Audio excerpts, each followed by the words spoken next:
Good morning and welcome to Hope, Faith, and Joy Daily Devotion with me, Pastor Amanda. It's September 1st. Oh my goodness. And it's also my day off, technically. And so I just wanted to share with you where I like to sit in the mornings. And this is the view I get, so I'm looking at something else. But that's the view I like to look at on my Tuesday mornings. So thanks for joining me.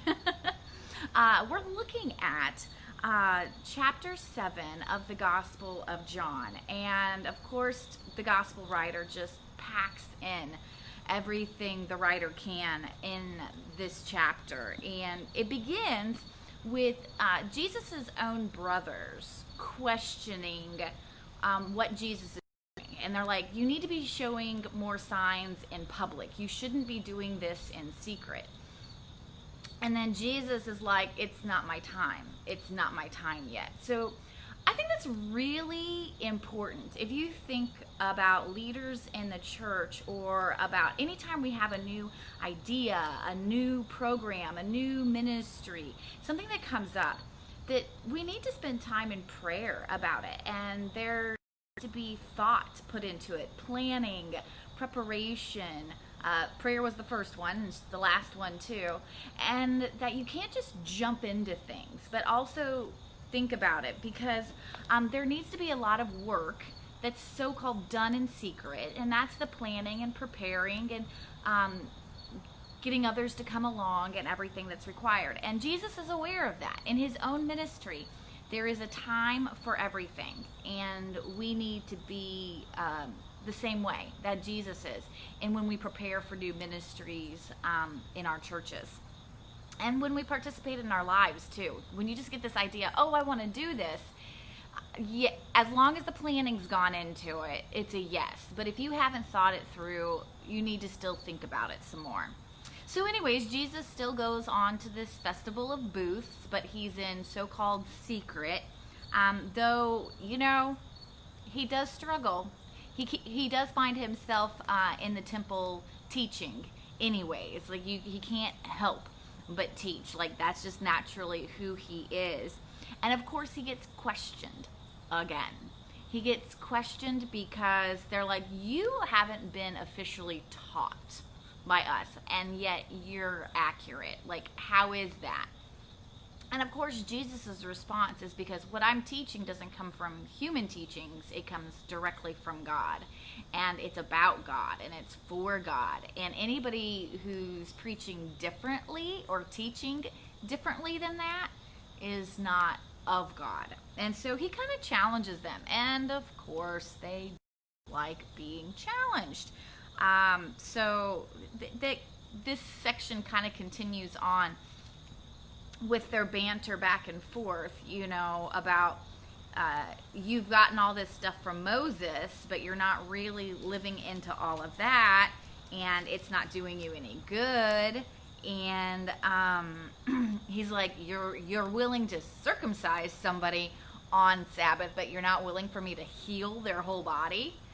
Like, you're just taking care of one part of a covenant that's so old, and yet you're not willing to let me actually heal somebody.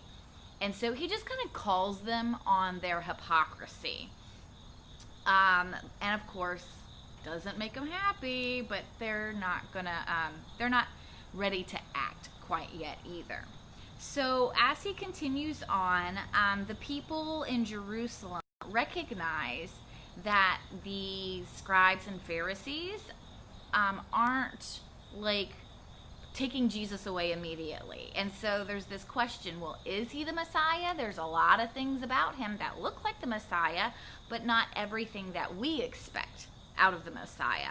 And so there's this question of the people are like, well, is he or is he not? And it's that, you know, and that's the question that all of us have to ask ourselves when we come into a relationship with Jesus. Is he our Messiah or is he not? What are the expectations? What are the promises? And that kind of that going back and forth. It's like any friendship that you go through. You have to see, can I trust them? Are they telling me the truth, or are they telling me a lie? I mean, it's just that growing in relationship with. And so the people are having that with Jesus right now. So at one point, already in John just gets right to it.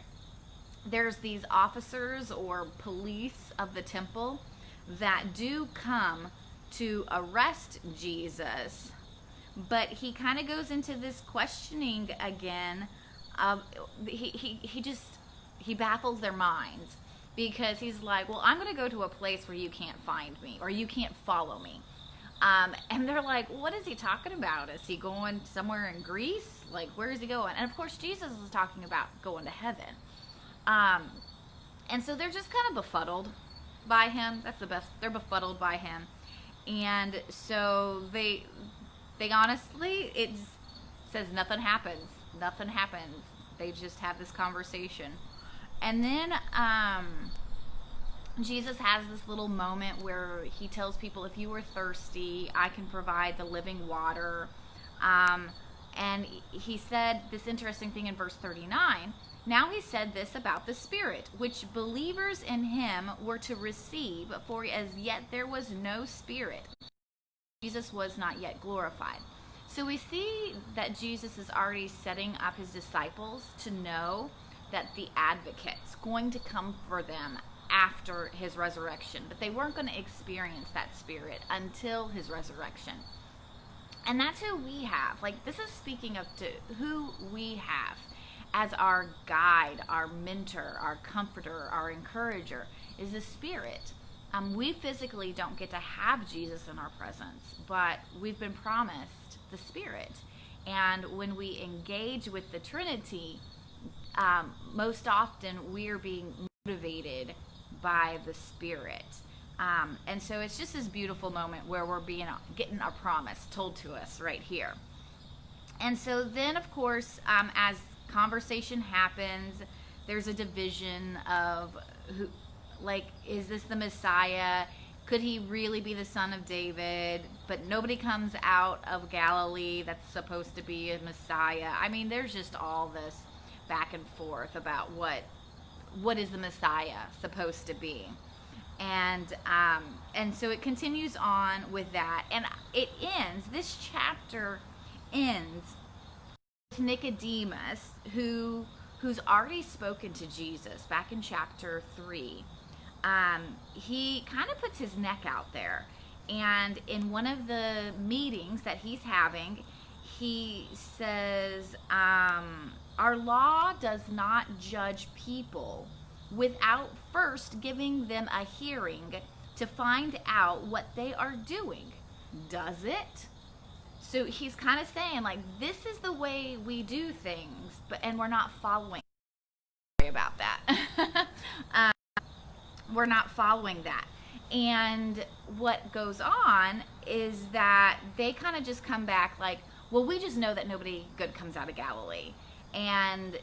But it's this wonderful moment where you can still see, despite everyone in this group, it's really not everyone.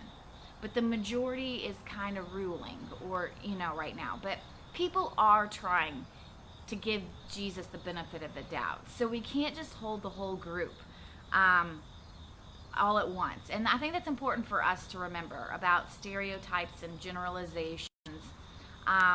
Like people who say, I'm not going to church because they're all hypocrites. There might be a lot, don't get me wrong, but not everybody is that way. Just like we can't just say this whole group is this way or that group is that way. There are still people in the mix who are questioning and trying something different. And we need to look at individuals so often and give them the benefit of the doubt. So that's what chapter 7 holds for us today. I hope you have a beautiful day. I will see you tomorrow when we look at chapter 8 together. So thanks for joining me, Pastor Amanda, with Hope, Faith, and Joy Daily Devotion.